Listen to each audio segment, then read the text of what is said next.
प्रतिदिन आप लोग हमसे पूछते रहते हैं कि हम राष्ट्रहित में क्या करें, क्या कर सकते हैं। तो मैं आपसे आज बताता हूँ आप क्या क्या कर सकते हैं। पहला ये कि सुबह सुबह सामूहिक रूप से एक साथ मिलिए, योग प्राणायाम करिए, अपने आप को स्वस्थ रखिए, ये सबसे पहली आवश्यकता है। दूसरा, महीने में एक बार कम से कम अपने सांसद से मिलिए और एक बार कम से कम अपने विधायक से मिलिए। अपने व्यक्तिगत कार्य के लिए नहीं, राष्ट्रहित के कार्य के लिए, समाज हित के कार्य के लिए। और एक काम अगर और आप कर सकते हैं तो बहुत अच्छा होगा, आप अपने सोशल मीडिया में निबंध लिखना शुरू करिए। कौन सा निबंध? जो बचपन में लिखते थे। आप याद करिए कि जब हम लोग प्राइमरी में हुआ करते थे, 6वीं 7वीं 8वीं में थे, तो हम लोगों के मास्टर साहब हर हफ्ते एक निबंध लिखवाते थे। निबंध क्या होता था? उसकी हेडिंग, यदि मैं मुख्यमंत्री होता। अगले हफ्ते फिर लिखवाते थे, यदि मैं प्रधानमंत्री होता। अगले हफ्ते लिखवाते थे, यदि मैं सांसद होता, यदि मैं विधायक होता। तो अगर आप फेसबुक यूज़ करते हैं, ट्विटर यूज़ करते हैं, इंस्टाग्राम यूज़ करते हैं, या सोशल मीडिया में कुछ भी यूज़ करते हैं, या हम कहते हैं व्हाट्सअप यूज़ करते हैं, तो कम से कम अपने मन की बात लिखना शुरू करिए कि यदि मैं प्रधानमंत्री होता तो ये 5 काम करता, 10 काम करता। यदि मैं मुख्यमंत्री होता तो ये मैं 5 काम करता या 10 काम करता। यदि मैं सांसद होता तो अपने क्षेत्र के लिए ये काम करता। यदि मैं विधायक होता अपने क्षेत्र के लिए ये काम करता। और वो लिख के उसको सर्कुलेट कर दीजिए। संभव हो अपने सांसद विधायक को भी भेज दीजिए, लेकिन लिखना शुरू करिए। तो सबसे पहली आवश्यकता ये है सामूहिक रूप से मिलना, एक साथ बैठना, साथ में चाय पीना या पानी पीना या भोजन करना महीने में एक बार, सामूहिक रूप से अपने सांसद विधायक से मिलना, सामूहिक रूप से अपने क्षेत्र के प्रबुद्ध लोगों से मिलना, और मिलने के बाद अपने अपने सोशल मीडिया पे वही निबंध लिखना जो बचपन में लिखते थे। यदि मैं विधायक होता, यदि मैं सांसद होता, यदि मैं मुख्यमंत्री होता, यदि मैं प्रधानमंत्री होता। मैं ये क्यों कह रहा हूँ? क्योंकि डॉक्टर बदलने से बीमारी ठीक नहीं होती है, बीमारी ठीक होती है दवाई बदलने से। भारत में कलयुग है क्योंकि हमारा नियम कानून घटिया है, हमारी न्यायिक व्यवस्था सड़ी हुई है। सिंगापुर में सतयुग है क्योंकि वहाँ कानून का खौफ है, वहाँ शिक्षा व्यवस्था अच्छी है। जितने जासूस भारत में पैदा होते हैं, जितने गद्दार भारत में पैदा होते हैं, जितने और अराजकता भारत में है, इतना सिंगापुर में नहीं है, जापान में नहीं है। वहाँ एकदम आराम से लोग प्रेम से रह रहे हैं, कोई भय नहीं, कोई डर नहीं, रात को भी घूम रहे हैं। न वहाँ पे किसी का मोबाइल चोरी होता है, न चेन स्नैचिंग होती है, न घूसखोरी होती है, न कमीशन खोरी होती है। बहुत बढ़िया एकदम राम राज्य चल रहा है। राम के देश में कलयुग है, सिंगापुर जापान में राम राज्य है। कृष्ण के देश में कलयुग चल रहा है, चीन जापान सिंगापुर में बढ़िया सतयुग चल रहा है। क्यों? क्योंकि उन्होंने नियम कानून बदल दिया। मैं एक आपको उदाहरण देता हूं कि भारत में कैसे डॉक्टर तो बदल रहे हैं लेकिन दवाई नहीं बदल रही है। जौनपुर जिले में 1985 में एक मुकदमा शुरू हुआ। 1985 में 10 बीघे जमीन का मुकदमा था। एक सज्जन ने कहा कि हमारी वसीयत असली है, दूसरे सज्जन ने कहा हमारी वसीयत असली है। दो लोगों में विवाद था। केवल इतना तय करना था किसकी वसीयत असली है, किसकी वसीयत नकली है। हमारे पास अगर नार्को पॉलीग्राफ ब्रेन मैपिंग कानून होता तो ये काम 2 दिन में हो जाता। एक दिन एक पक्ष का narco polygraph brain mapping test कर लेते और पूछ लेते भैया तुमने वसीयत कब बनवाई, कैसे बनवाई, जो भी सवाल पूछ लेते। अगले दिन दूसरे से पूछ लेते। 2 दिन के अंदर ये मुकदमा खत्म हो जाता 1985 वाला। लेकिन 2025 में 40 साल के बाद भी अभी भी वो चकबंदी अधिकारी के यहाँ चल रहा है। मुकदमा जो सबसे लोअर लेवल पे चलता है उसको चकबंदी अधिकारी कहते हैं, सीओ कहते हैं अंग्रेजी में।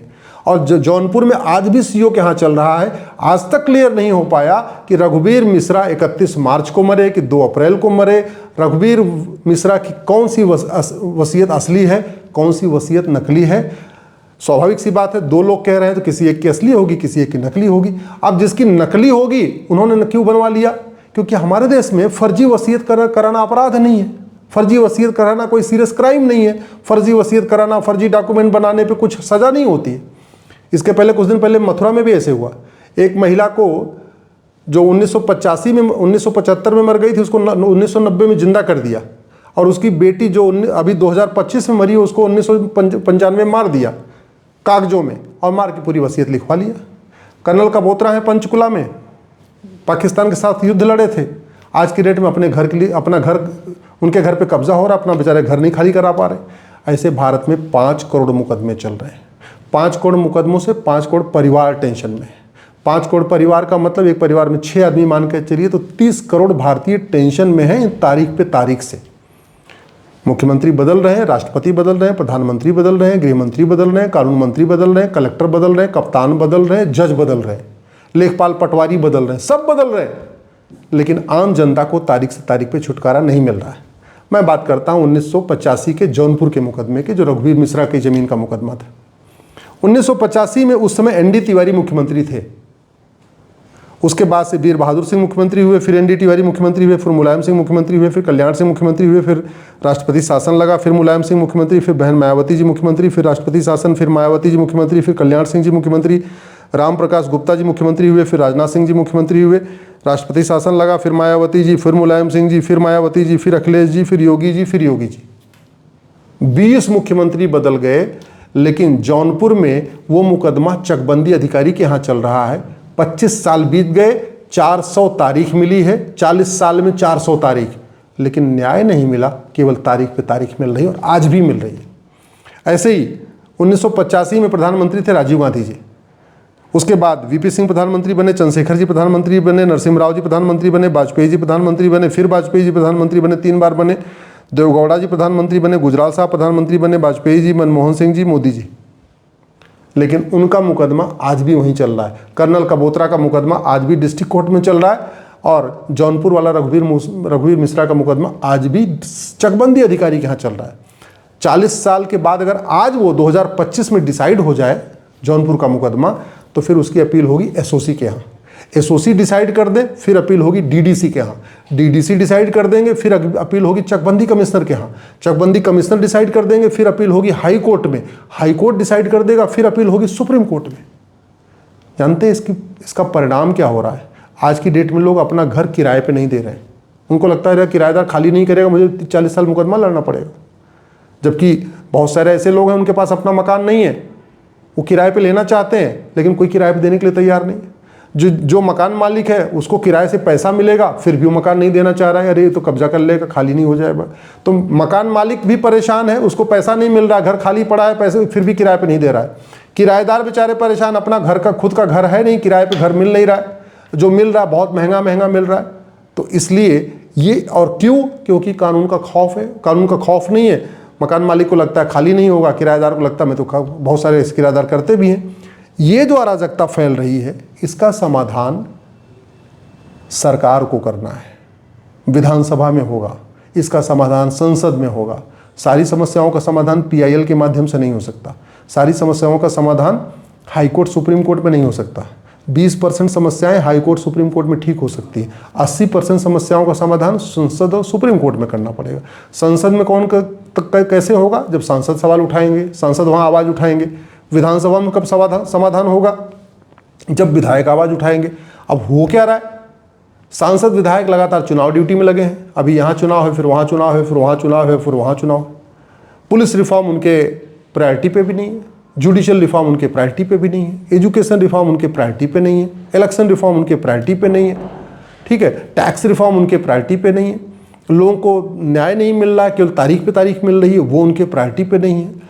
झूठ को गंभीर अपराध घोषित कर देना चाहिए, दुनिया के कई देशों ने किया है, वो हमारे देश में चर्चा ही नहीं हो रही है। दुनिया के कई देशों में झूठ पकड़ने के लिए नार्को पॉलीग्राफ ब्रेन मैपिंग कानून बना हुआ है, हमारे देश में भी होना चाहिए। ऐसा न कोई सांसद आवाज़ उठा रहा है, न कोई विधायक आवाज़ उठा रहा है, न कोई पार्टी का अध्यक्ष आवाज़ उठा रहा है। तो हो क्या रहा है? आम जनता पिस रही है इस पूरे सिस्टम में। सब बदल रहे हैं, लेखपाल पटवारी से लेके कलेक्टर कप्तान से लेके जज से लेके विधायक सांसद से लेके मंत्री मुख्यमंत्री कानून मंत्री गृह मंत्री, सब बदलते जा रहे हैं, सब बदलते जा रहे हैं। हर 5 साल पे नए नए आ रहे हैं। लेकिन आम जनता की जो समस्या है वो एज इट इज़ है। तो कैसे ठीक होगी? समाधान मैंने आपको बताया। सांसद से मिलिए, विधायक से मिलिए, सामूहिक रूप से मिलिए, अपने निजी कार्य के लिए नहीं बल्कि जनहित के कार्य के लिए मिलिए, व्यवस्था परिवर्तन के लिए मिलिए, और कम से कम अपने फेसबुक पे, ट्विटर पे, इंस्टाग्राम पे, अपने व्हाट्सएप पे एक निबंध लिखना शुरू करिए। यदि मैं विधायक होता तो ये करता, यदि मैं सांसद होता तो मैं ये करता, यदि मैं मुख्यमंत्री होता तो ये 10 काम करता या 5 काम करता, जो आपको ठीक लगता है। यदि मैं प्रधानमंत्री होता तो ये करता। मैं आपसे आग्रह कर रहा हूँ, आप अपने मन की बात लिखना शुरू करिए। जिस दिन भारत की जनता अपने मन की बात सोशल मीडिया पे लिखना शुरू करेगी, जिस दिन भारत की जनता अपने मन की बात अपने सांसदों को बताना शुरू करेगी, विधायकों को बताना शुरू करेगी, जिस सार्वजनिक रूप से लिखना शुरू करेगी, बोलना शुरू करेगी, उस दिन व्यवस्था परिवर्तन हो जाएगा। फिर भारत में राम राज्य भी आ जाएगा, भारत में सतयुग भी आ जाएगा, भारत विश्वगुरु भी बन जाएगा, भारत विकसित भी हो जाएगा, भारत में अपराध भी खत्म हो जाएगा, भ्रष्टाचार भी खत्म हो जाएगा। भारत की कोई समस्या लाइलाज नहीं है, भारत की कोई समस्या विश्वव्यापी नहीं है। जो समस्याएं भारत में है ये चीन, जापान, सिंगापुर में नहीं है। जो समस्याएं भारत में है अरब, दुबई, कुवैत, बहरीन में नहीं है, अबू धाबी में नहीं है। यहाँ केवल इसलिए चल रहा है क्योंकि हमारा सारा सिस्टम, सारी व्यवस्था वही गुलामी वाली चल रही है, सड़ी वाली व्यवस्था चल रही है। यहाँ खूब समाजवाद की बातें होती हैं, खूब लोहियावाद की बातें होती हैं, खूब पेरियारवाद, अम्बेडकरवाद, ये वाद, वो वाद, वामपंथ, साम्यवाद, जो दुनिया भर की बतौलेबाजी होती है, लेकिन काम की बात नहीं होती है। तो काम की बात तब सांसद विधायक करेंगे, काम की बात सरकार तब सोचेगी जब आप बोलना शुरू करेंगे, आप लिखना शुरू करेंगे, आप दल गुलामी छोड़ेंगे और आप सही बात को खुल के बोलना, खुल के लिखना शुरू करेंगे।